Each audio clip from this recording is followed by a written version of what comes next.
Москва шаарынын тургундары, Казакстан границага чыгып келүү, кирди чыкты кызматын сунуштайбыз. Эң негизгиси, сиздин үйүңүздүн дарегинен алып кетебиз. Ыңгайлуу жана комфорттуу автоунаалар, тажрыйбалуу жана кичипейил айдоочулар кызматыңыздарда. Эч кандай пересадкасы жок. Границага чейин барабыз жана границадан өтүүгө жардам көрсөтөбүз. Регистрацияңыз просроченный болуп, же базадан чыкпай жатса, жана кандайдыр бир штрафтарыңыз болсо, кабатырланбаңыз. Бизге чалыңыз. Туура маалымат беребиз. Чорный списоктон текшерип, анан жолго чыгабыз. Толук маалымат жана WhatsApp +7 925 017 16 16 +7 929 654 45 64. Москвада Матч ТВнын кызматкерин зордуктоого шектелип, 3 өзбекстандык кармалды.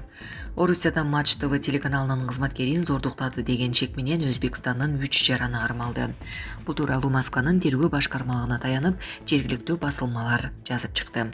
Маалыматка караганда, 6 июлга караган түнү шектүүлөр мас абалында Москва шаарында жайгашкан турак жайлардын биринин жанынан жабырлануучуга кол салышкан. Анда мигранттардын экөө ага карата зордуктоо жасаса, үчүнчүсү шериктеринин коопсуздугун камсыздап, тегеректе карап турган. Алардын бири качуу максатында аэропортко бараткан жолдо колго түштү деп айтылат маалыматта. Ошондой эле полиция бул боюнча адамдардын тобу тарабынан жасалган зордуктоо беренеси менен кылмыш иши козголгонун кошумчалады. Эстония Орусия менен чек-арасына 600 бункер курат. Эстония Орусия менен чек-арасына коргонуу тилкесин түзүп, бетондон 600 бункер курууну чечкенин өлкөнүн улуттук телерадио компаниясы РРР билдирди. Курулуш иштери 2025-жылы башталат деп пландалды. Биз бункердин 3 түрдүү прототипин даярдап бере турган компания менен келишим түздүк. Аларды сентябрь айында сынап баштоону пландап жатабыз.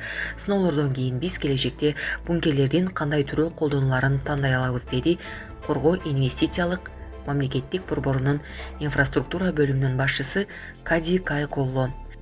Ал ар бир бункер 155 мм гаубица снаряд менен аткыланып, сыналарын айткан. Коргоо тилкесинде танкка каршы тосмолор жана тикенек зым тосмолор да болот. Буга чейин Эстониянын коргоо министрлигинин кеңешчиси Кайдо Титус бункерлер тилкеси Орусиянын Ленинград жана Псков облустары менен чектешкен аймактарга орнотуларын айткан. Ар бир бункер оңго чейин аскер кызматкерине ылайыкташкан жана 152 мм калибрлүү снаряддын тике соккусуна туруштук бере ала тургандай болот.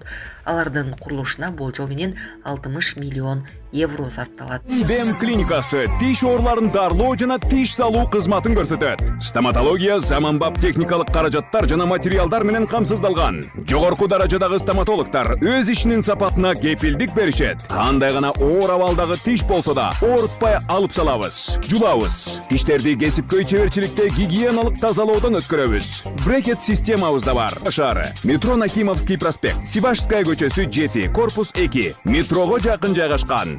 5 мүнөт гана жөө басасыз. 50 000 сом оодалашууда. Улуттук банк шылуундуктун жаңы түрү тууралуу. Улуттук банк телефон шылуунчулугунун дагы бир түрү пайда болгонун эскертип, сак болууга чакырды. Башкы банк алдамчылар белгилүү телеканалдардын биринин видеосун монтаждап, анда Улуттук банк Кыргыз нефти газ менен биргеликте акционерлерге төлөм жүргүзүүнүн уникалдуу системасын иштеп чыкканы кабарланганын белгиледи. Шылуундар 50 000 сомду алуу үчүн жарандарды шилтеме боюнча кирип катталууга чакырууда. Бул алдамчылыктын бир түрү. Максаты жеке маалыматтарга ээ болуу. Мындай жол менен эсептеги акча каражатынан кол жууп калуу коркунучу күч деп жазылган маалыматта. Улуттук банк жеке маалыматты, картанын номерин, пин кодун, жарактуулук мөөнөтүн, ошондой эле CVC коддорун, бул коопсуздук коддору, кол коюу тилкесинде картанын артындагы акыркы 3 сан, SMS тексттик билдирүүлөр аркылуу тастыктоочу коддорду үчүнчү жактарга, өзгөчө бейтааныш адамдарга эч убакта айтпоо керектигин эскертти. Текшерилбеген белгисиз шилтемелерге кирбеңиз. Ошондой эле ал жакка жеке маалыматтарды жана картаңыздын реквизиттерин жазбаңыз деп кайрылган Улуттук банк.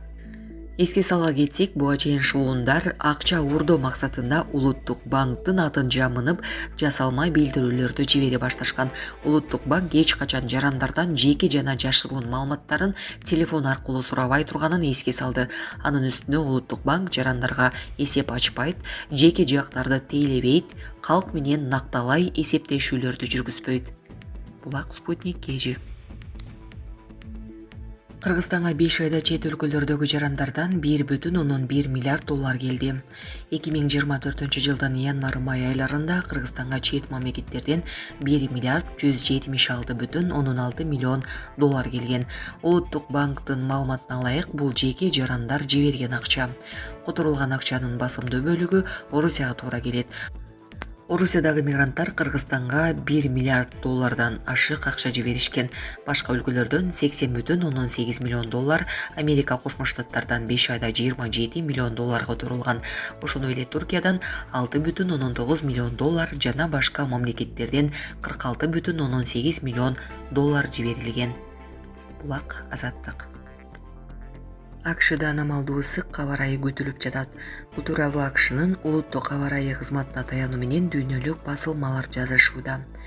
Ньюстин метеорологу Джейкоб Ашермандын айтымында ысыктан жана нымдуулуктун айынан АКШнын Тынч океанынын түндүк чыгыш бөлүгүндө, орто жана түндүк чыгыш Атлантика жээктеринде абанын температурасы +38 градус Цельсиядан жогору көтөрүлүшү мүмкүн. Аномалдуу ысыктан миллиондогон адамдар Болхед Сити, Аризона штатынан Норфолк, Виргиния штаттарына чейин салкындатуу борборлорун издөөгө мажбур болуу мүмкүндүгү айтылат. Биз жок дегенде жуманын ортосуна чейин созула турган аномалдуу ысыкты күтүп жатабыз деген Ашерман. Жума күнү дүйнө жүзүндөгү эң ысык желдердин бири болгон Калифорния штатындагы Өлүм өрөөнүндө ысыктын жаңы рекорду коюлду. Аталган аймакта абанын температурасы +52,6 градус Цельсияга чейин жеткен. Синоптиктердин божомолуна карасак, Өлүм өрөөнүнүн улуттук паркындагы Фернис Крикте шаршембиге чейин абанын температурасы +54,4 градус Цельсияга чейин жогорулашы күтүлүүдө. 1913-жылы июлда дүйнө жүзүндө расмий түрдө катталган эң жогорку температура Өлүм өрөөнүндө +56,67 градус болгону айтылган. Бирок бул азыркы убакытка чейин талаш болуп келет. Окумуштуулар анда абанын температурасын өлчөдө ката кетиргендигин билдиришкен. Чыныгы рекорд катары 2021-жылы +54,4 градус Цельсия болгону айтылат.